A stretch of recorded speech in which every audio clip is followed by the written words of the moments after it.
It's Saturday night and we've got the fever, you guys. Welcome to Ramble Reacts.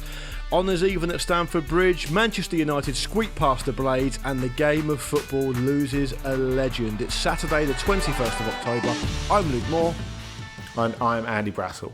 Yes, indeed. Before we get into the two games that took place earlier this evening, Andy, a word or two on the passing of one of the true legends of English football. Very sad news was announced earlier today that the great Sir Bobby Charlton had passed away in the early hours of Saturday morning at the age of 86 after a long battle with dementia. Fate has now sadly broken his stride and he departs this valley of tears, as they say, with an incredible legacy behind him, Andy. Yeah, extraordinary. And of course, one of my earliest football memories, I suppose, like re-seeing the 1966 World Cup final when I was a kid, when I was about 10. And then when there was far less football on television, it being replayed in its entirety on terrestrial television was an absolutely massive deal to me. And then getting to know more about him ever since, he's been a huge part of English football and Manchester United for so long, and he'll be sadly missed. Yeah, and it's not just, it's the, you talk about the 106 caps for England, the 49 international goals, 3 league titles, European Cup, FA Cup with United as well. Those kind of big moments coming after the absolutely tragedy of the Munich air disaster, of which he was sadly a part of, and was able to help rebuild Manchester United following that. I mean, the World Cup with England in '66, of course, alongside the Ballon d'Or and the World Cup Golden Ball in the same year. Those things are amazing. Of course, the story that he's lived is incredible. But I also just feel like, as well as being part of the furniture of this country, every bit as real as the sea around the island, and all the other things that you expect to just be there forever. It's the way it seems like he carried himself with such dignity, and clearly such a classy gentleman, and someone who really is symbolic of a forgotten era. And it's a really sad thing. It's inevitable these aging greats eventually pass away. I think Geoff Hurst is the only 1966 final player left now, but it doesn't make it any easier to witness it happening, does it? No, it doesn't. And as you say, someone who I think you can say you can define it in terms of the numbers and the honours, as we so often do these days. Just put your trophies on the table, and he was able to do that in terms of, as you say, 68 World Cup, 66 World Cup, and then 68 United becoming the first English team rather than British team to win the European Cup, and being part of that. But as you say, I think it was the way he carried himself as well. Such a different character to his brother Jackie, but equally engaging in a very different way. Yeah, just a final note from me in terms of his contribution on the pitch. I was always brought up to have a huge affection for Manchester United. My mum's side of the family have a fairly close connection to Dennis Lord, from the same part of the world, grew up on the same street, etc., etc. And so we were always kind of brought up to think of these guys as legends, which of course they were. But watching Charlton, the way he struck the ball and the way he was able to really just do amazing things with the football, when the football itself was as hard as a rock, the pitches were absolute bogs half the time. The quality he was able to show as a player in those circumstances, in those conditions, and just the psychological difficulties of what happened in Munich, to say the least, would have just been so difficult to get past. Yet he was able to restore Manchester United and actually even elevate them beyond what they were before. So just a really sad loss, an incredible symbol of a great club. One of, if not the biggest club in the world. So huge condolences to his family and friends. The football world is far poorer without him in it, but of course the world generally is far poorer without a man of such dignity and respect in it as well. So we must move on now to talk about the football itself that took place earlier today. There were 2 games in the Premier League this evening. Chelsea entertained Arsenal at Stamford Bridge in the 5:30 kickoff, and we'll come to that shortly.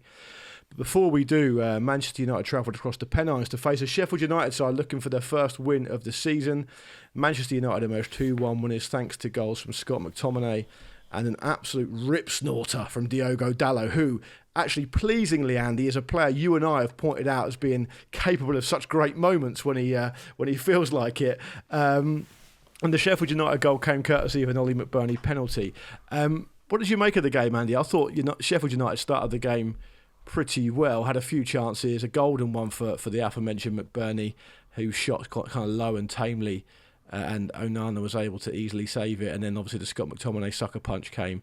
And before I bring you in, actually, Scott McTominay, for a player who's such a perfunctory player on paper, he kind of attracts a huge amount of headlines. He pulls in so much attention, like whether it's goals for Scotland against Spain, goals disallowed against Spain for Scotland, multiple goals for United, 2 of which happened against Brentford despite him not coming on to the 87th minute, and another one tonight before instantly going up the other end and giving away a penalty. I mean, it's absolutely breathless stuff. I mean, unfortunately, the discussion of his contribution and value is almost uniformly trash, whether you're a lover or a hater, isn't it? Because either his goals mean he's a genius and he must be in the 11, or he's just not good enough for United. I don't think really. He's run down constantly, isn't he? And he's used as a symbol of how low United have fallen on many occasions. And that narrative has changed so much over the last little while because of those 2 goals against Brentford and the goal again tonight. I think we'll change that. And, even on... So, the greatest commentary, and I listened to the radio commentary of this with Ian Danter, brilliant Ian Danter, on TalkSport, and even he said, or I think Lucy Ward beside him said about justifying his selection, and it's like, yeah, what, it's not about him justifying or not justifying his selection really. I think that he is so capable in the opposition penalty box means it sort of papers over the cracks a little bit, doesn't it? Because up until that point, Sheffield United had shaded it for sure, if not clearly being the better team. And it was just an example of organisation and intent versus actual quality, really, wasn't it? Which is what United have, and what McTominay has in the penalty box. Now, does that mean he's the answer for Man United? No. Does it mean that if Man United were in perfect nick, he would be in the 11? Absolutely not. I don't think he would be. But for where they are at the moment, he's very handy. I think you've been, and you've ended it on a positive note there. I think you've been perhaps a touch harsh on him. I mean, he's got 9 goals. I think 9 goals for club and country so far this season. He's a kind of player that, if you're not ever in decent nick, as you say, he's a player who comes in occasionally when they need him because they're playing on lots of different competitions, and he contributes, right? The fact is, his contributions are far more important to United at the moment than perhaps they should be, but that's not his fault, is it? Oh no! I never said it. I never said it was. Sometimes they're negative contributions. Yeah, I mean, the nerve of complaining about that. I suspect we'll talk about it as well with the Chelsea Arsenal game. There's we spend a lot of time complaining about VAR, etc., in this nation in particular. I think that the thing that always gets me about refereeing / decision discussions in this country, watching football from all over the place as I do, is we spend a hell of a lot of time debating decisions that are actually right, don't we? Yeah, two of the rightest penalties that I've seen for a very long time. I mean, you and I may butt heads the same way Jimmy Field Hasselbank and Jamie Redknapp did earlier around the Arsenal. As long as I'm Redknapp, I'm cool with it.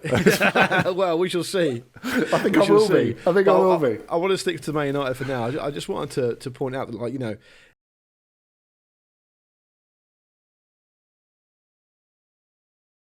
Manchester United have been talked about a lot this season. They're always talked about because of the size of club they are. And we've talked at length about how soft-centred they seem. I mean, I was at the game at the Tottenham Stadium, Spurs Stadium. I've seen them a few times this season. Same again tonight, really. I mean, they got out of jail against Brentford. They've had some poor results. They look so soft-centred. And this game here is a combination of two things. Manchester United were able to get a positive result. One, because they've basically got good players that can do stuff individually, right? And they can and are capable of moments. And secondly, Sheffield United are in a right old state. And producer Finn, who works with us closely, is a big Sheffield United fan. He said very early on, it's going to be really, really tough, Before the start of the season. Yeah, actually, even tougher than you think. Yeah. And then Marcus saw Sheffield United at Craven Cottage and said to us straight away, didn't he, said they're the worst team he's seen at Fulham for ages. They started this game positive. So those two things are kind of probably contributory factors to why Man United won the game. But Sheffield United started the game pretty well. I could kind of see what they were trying to do. I could see they were trying to put Manchester United under pressure and ask a question of Manchester United. And if McBurney takes that chance early on, and Sheffield United can convert that kind of early dominance into a goal, I'm not saying they would have won the game, but what I'm saying is they would have asked a question, and certainly, and the jury is out whether Manchester United can consistently answer these questions. But as it stands, Sheffield United weren't able to do that. And the other thing I would just throw into the mix on this point as well is that this is the latest in a long run of games where Sheffield United have conceded goals late. I think no other team has come near them for conceding goals in the Premier League after the 75th minute. So are we calling them the reverse Portsmouth? Is that what we're calling them? Well, listen, I don't need any invitation. Oh, no, sorry for derailing this. Another one today. I think that's 5 goals after the 90th minute in 13 games. Portsmouth still undefeated and top of League One. But listen, our lovely listeners do not want to hear me waxing lyrical about that. They do. South Coast Pine, and those are the last words on it, right? They do want us to talk about Diogo Dalot's beauty, because it was an absolute peach of a goal. And I said to you before, didn't I, when he came on against Spurs, I thought he looked actually pretty decent. He seems to be quite an inconsistent player, but he's capable of that stuff, as we saw tonight. A word on him, Andy, because you mentioned to me that he's kept out good players at the Portugal side as well. Yeah, ousted Cancelo at the World Cup, for example. He is having a bit of a moment, though. He's kind of having tantrums all over Europe, and need Cancelo. He's having a wonderful time at Barcelona when he's not blinding people with his teeth. It's like an Eagles farewell tour, just arguments all over the place, all over the world, just rows. It's true, but he's still a very accomplished knee skidder, and in a game that's just lost Eden Hazard, I think we have to give that respect. But I think. Yeah, Dalot on his day is absolutely great. I think. I don't know. Am I being a little harsh in thinking Fotheringham might have saved that? He almost did save it. It's a very good goal, but once he gets his hand to it, should he be saving it? Because he made a very good save just before that. I think this is another example of you being a typical London lefty. There, absolute metropolitan elite opinion. That. Well, I'll tell you what, after that, I think we could be clear that Wes Fotheringham definitely isn't a lefty. Yeah. But, it can't be an English player. It can't be a European player to credit. It has to be an English player to blame. No, because if I was really how you said I am, I'd be giving Diogo Dalot all the unadulterated credit rather than dragging Fotheringham into it. Yeah. Look, I think the best thing about Dalot playing, forget the goal, Amrabat gets to play in midfield. Yeah. And, I think as the game went on, like I said, I thought for the first 55, 60 minutes, I thought Sheffield United were excellent. They did everything you could expect. And when I say everything you could expect, you said with that McBurney miss, they just lack that little bit of quality. And that's how it is. Unless you come into the Premier League and you're prepared to spend 120 million, that's what's going to happen, really, I think. But I thought Amrabat was better and better as the game went on. Obviously, he had that shot that hit the crossbar as well. And I think he's going to be important for United going on. I said that as soon as they signed him. And I think the big thing for them, really, if they're hoping to have a successful season, they're going to end up playing, 50, 55 games. And I said at that point that they're going to need Amrabat at least to relieve Casemiro, who became way too important, way too quickly for them last season, and has started this season quite poorly. So they've needed Amrabat a little bit quicker, but obviously he was squirreled away at left back because of various issues. I mean, I don't think you can even talk about squad construction, really, can you? Because to have the amount of injuries at left back that Man United have had, they've been very unlucky. But if you're looking for things to be positive about, I think that Amrabat is one of those. Yeah, and I think he'll get improved one as he finds his feet more and more in this league. There's such a conundrum, Manchester United, because I can't honestly say I disagree with you on your final point there. But then when I go back over the game in my mind, I think Amrabat should have scored. He hit the crossbar and he had another chance as well. Højlund was an inch away from scoring. Fernandes hit the crossbar with a free kick, which is a beauty. And if that was 6 inches low, that's a goal. He got that up and down so well. They did have a lot of chances. Now, of course, the quality of the opposition is poor. I think we can say that. But at the same time, they had a little bit of joy themselves. So they're a difficult team to work out, I think, Manchester United. And I think they'll continue to be so while there's such a maelstrom of stuff happening on and off the pitch for them. And so, it remains to be seen what happens with them this season. Before we move on, just a couple of points. One very quickly. Presumably, based on what you said earlier, the Scott McTominay penalty, you've got no problem with that, presumably. No, absolutely, He sticks his hand out. I mean, the disdain you just showed me there, to even ask that question. What more do you want? I mean, that was like me asking you if you wanted another pastel de nata in a Portuguese cafe. God, there's a bear shit in the woods. Does the Pope wear a stupid hat? You couldn't believe it. Sorry for asking the question. Can't come at me with cinnamon or don't come at me at all. You've got your own in a little holster on your belt. I know, I've seen it. And the final one I wanted to say before we move on is just that man of the match for Harry Maguire. And the interesting thing about that is that they flashed up Sky Sports a little fact, a little bit of triv on the screen. About percentage wins. Yeah, and it was surprising. It was actually surprising how good they are with Maguire in the team, to the point where I might have to do a heel turn some point later in the season and go all in on Maguire. Yeah, well, it's got to be emphatics. If you're discussing football, it has to be emphatics, doesn't it? So it's either the worst in the world or the best in the world. That's all it is. But I think going back to your point, I think the point you made there is absolutely key. Before, in that it's all about the individuals for Manchester United. Collectively, what is there? Really, and the problem is, this is exactly where they were with Solskjaer a couple of years ago. You think they were in this position where they weren't playing particularly well, and the high quality individuals that they have, get them points in most situations. Yeah, and I think it's fair. And the final thing I'll just say, as it pertains to Sheffield United, is haven't won a game of any description, I don't think, and haven't won a competitive game for 5.5 months. Now, I appreciate there's been summer in the middle of that, but it's not good. It is not good. If you could just back the manager and move on, that would be nice. Yeah. Well, it's not up to me. It's not up to me. Whatever they do is nothing to do with me. I just hope some Sheffield United fans somewhere can find some peace. Listen, earlier in the day, the 5:30 kickoff, the points at Stamford Bridge were like a dessert at the end of a successful first date, weren't they, Andy? Lovingly shared between both parties. For this Chelsea 2, Arsenal 2. It was a pretty intriguing affair, actually, because Chelsea raced into a 2-0 lead thanks to some pretty appalling goalkeeping from the man that I have spent the last month or two telling everyone is a far better goalkeeper than Aaron Ramsdale, who wasn't in the squad for personal reasons. Arsenal showed their resilience, though, and partly thanks to Robert Sanchez, who also fancied getting in on the act of being a shit goalkeeper.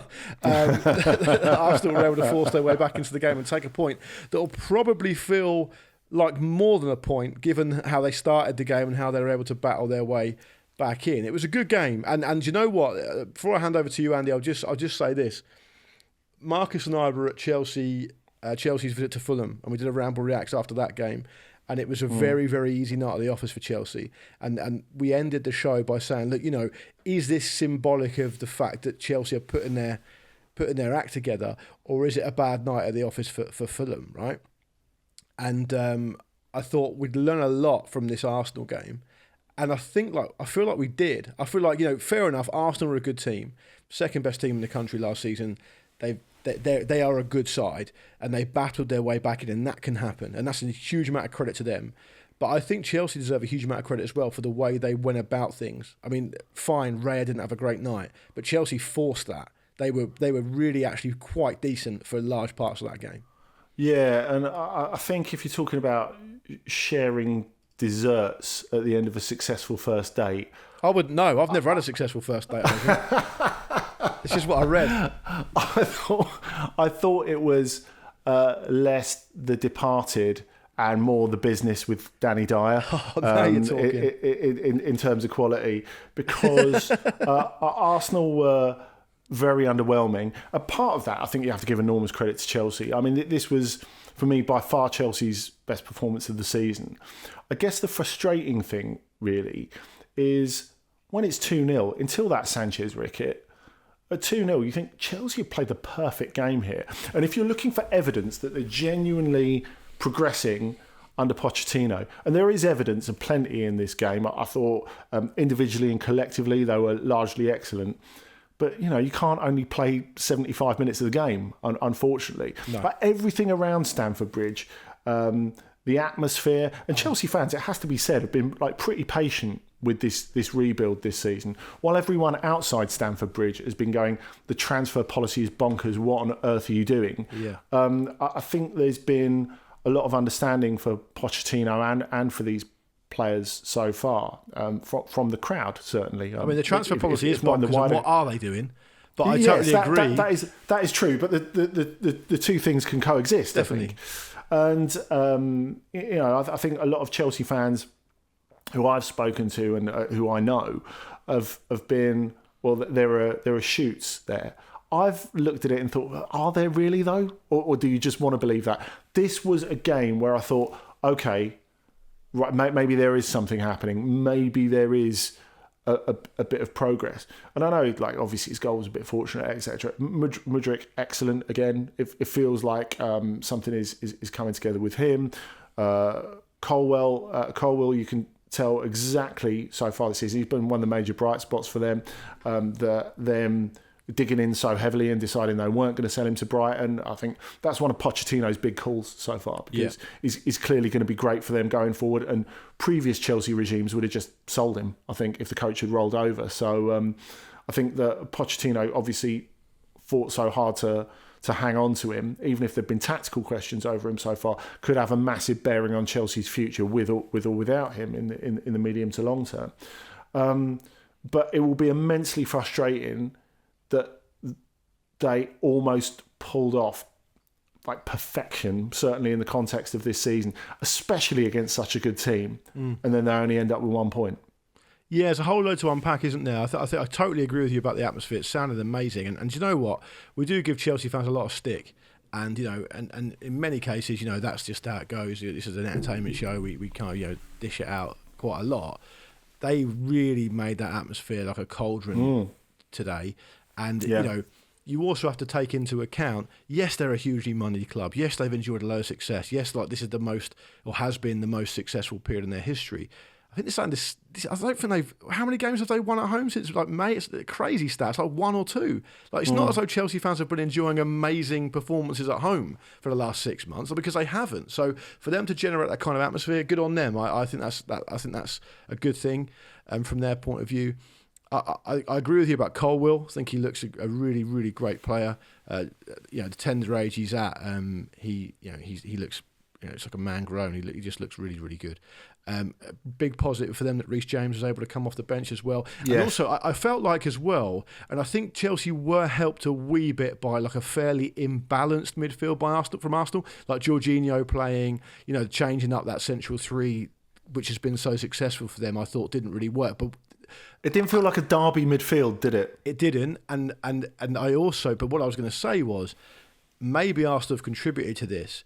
But for the first time, and like I say, I've seen Chelsea a few times this season.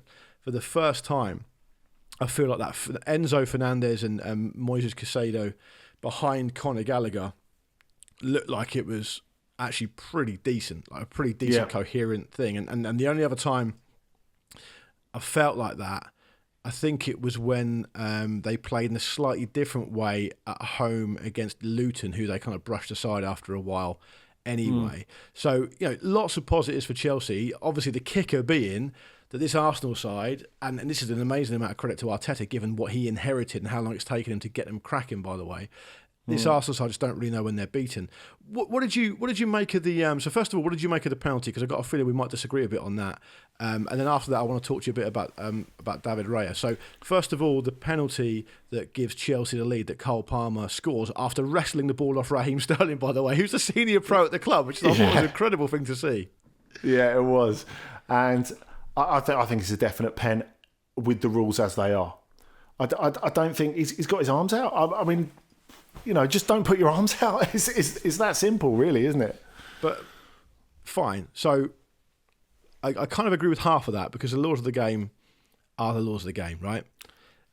They are always open to interpretation, though, and they always seem to be interpreted how they're interpreted, and it can be different from week to week, in my view. I feel like it was it Saliba? It was Saliba, wasn't it? Yes, it was. Yeah. I feel like it's not really possible for him to make that attempt to head the ball if he can't give himself momentum to get up there to do it. None of that matters under the current rule. The ball is so close to him when it ricochets onto him that it just feels a bit... All I'm saying is, I get it. I understand that that's the law.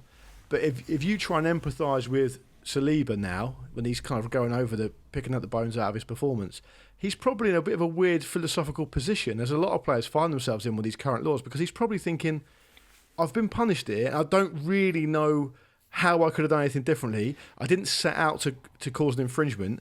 I can't do anything else. I can't just jump like a fucking pogo. What am I supposed to do? You know what I mean? So almost the rules have to change to reflect that, don't they? But do you think the laws do need to change though? Yeah, of course. Okay. Like the handball rule is ridiculous. But as it stands, that's a clear penalty. That's all I'm saying. I'm not saying it should be a penalty. I'm not saying in an ideal world. I'm not saying I feel good about it being a penalty, anything like that. I'm not saying Saliba's done anything massively wrong. But with the rules as they are, you can't argue. It's a penalty. Yeah, and I think if we're in a position where players are really not doing anything wrong but still being punished, I think that's something that's got to be looked at. On the goalkeeping side of it, David Raya, Robert Sanchez's error was basically a common or garden error in distribution, because goalkeepers are asked to do certain things these days. And as I said on Reacts a while back, they're kind of... Goalkeepers have gone from airline pilots to be fighter pilots now, right? They have to take a lot of risks, have to go out and get things and make things happen. And that was essentially why Mudrik's goal, which was pretty fortunate, as in I don't think he actually meant it, it just meant that David Raya had taken up that really aggressive position when in ordinary times, maybe 10 years ago, a goalkeeper's probably 3 or 4 yards further back and covering that, and he's not going to get beaten like that. Is that fair? You're right. I think the amount of risks they're allowed to take. If the fact is, if you're a goalkeeper or a central defender and you make a mistake, it's probably going to turn into a goal. But what Ray's doing there is he wants to come out and he wants to take control and be super aggressive, because he thinks, I'll get this ball and then I can start an attack, right? Mudrik's golf clubbed it. Mudrik's like sandwiched that, and it's gone into top corner. Raya will save that if he's. It may well be even that he's just made a mistake and that he hasn't been coached to be there. He's just in the wrong position and he gets caught out, perhaps. But I feel like people just see goalkeeping errors now, particularly like the Sanchez one, as just the price of doing business now, don't they? Maybe, but I think with that Raya error, okay, it is a mistake and it doesn't look great. But I think when you look at the fact that if we just agree that it's definitely a mishit from Mudryk, I mean, it's not a likely one. Of all the things that he's got to calculate as possibilities, he's just been unlucky. That are going to happen, it's really unfortunate, really. He's not been done by something that's likely to happen. He's been done by almost an act of God, really. And you're right, I think to make those sort of mistakes when you're looking a couple of steps forward, that's something it makes me think of Loris Karius, actually, in the one that he lets through his hands in the 2018 Champions League final. Think about the next job, because he's already thinking about getting rid of it, so he doesn't do the simple thing. And I think that's easily done, and those errors almost always look the worst. But yeah, generally, your point about being hyper aggressive as a goalkeeper, I mean, that's what set Joe Hart on the way down, really, wasn't it? And that's what a lot of people, and I would agree with them, think is the worst thing about Jordan Pickford. Like, generally, that is something that tends to undo a goalkeeper, isn't it? Oh, I don't think that's the worst thing about Jordan Pickford, but I do take the point. Come on, pass of the week. It was a completed pass to Mark Grady. Andy, before we go, there's been a lot of talk. We'll leave the final word to Chelsea, actually, because there's been a lot of talk this season for all the business they've done that they haven't really ended up with a top-level centre-forward who can really lead the line for them. It may well be Christopher Nkunku will come back and be that player. And, of course, they've tried Nicholas Jackson there, who did come on today. But Cole Palmer started through the middle, and he, as we already mentioned, he wrestled the penalty away from Sterling. He wanted to take it himself. He took it well. He looks like a really exciting young player. Is he someone that you're excited about, and is he someone who can fill that gap for Chelsea if they need it? Because I mean, I don't know when, off the top of my head, I don't know when Christopher Nkunku's actually coming back. But is Palmer someone who can play through the middle, kind of consistently at the top level and do well for them? Do you reckon? Honestly, I've not seen nearly enough of him to know, because he's just a young player making. All right, thanks very much. See you next week. Well, I've seen him mainly as a wide player, so to me, it's just another experiment in a long list of experiments at Stamford Bridge this season. I mean, look, when you started that conversation about who could be the answer at centre forward, I'm just glad you didn't say bring back Michy Batshuayi. I was a little bit worried about that, but I think. And Nkunku is going to be really interesting. He's going to be a game changer for them because he really proved he could play at centre forward in the last year. Plus, at Leipzig, a player who can create and score, is really intelligent, inventive. But of course, it's one of these things because they've struggled to find someone at centre forward. He's going to be required to do it straight away. After having been out for what will be basically 6 months by the time he actually gets back. So, whereas normally for centre forwards, they can come into the Premier League, and we saw it with Alvaro Morata, for example, came in, scored a couple of goals, and people are like, oh, he's brilliant, he's adapted. Where, of course, he never adapted to the Premier League. He scored a couple of headed goals, and people were like, oh, he's amazing. Whereas I think if you're a defender, for example, you're far more likely to be judged, and quite harshly on many occasions, on your all-round game. So people are expecting so much from Nkunku. I guess it's fortunate that he's arriving in this Chelsea season that is transitional with a capital T.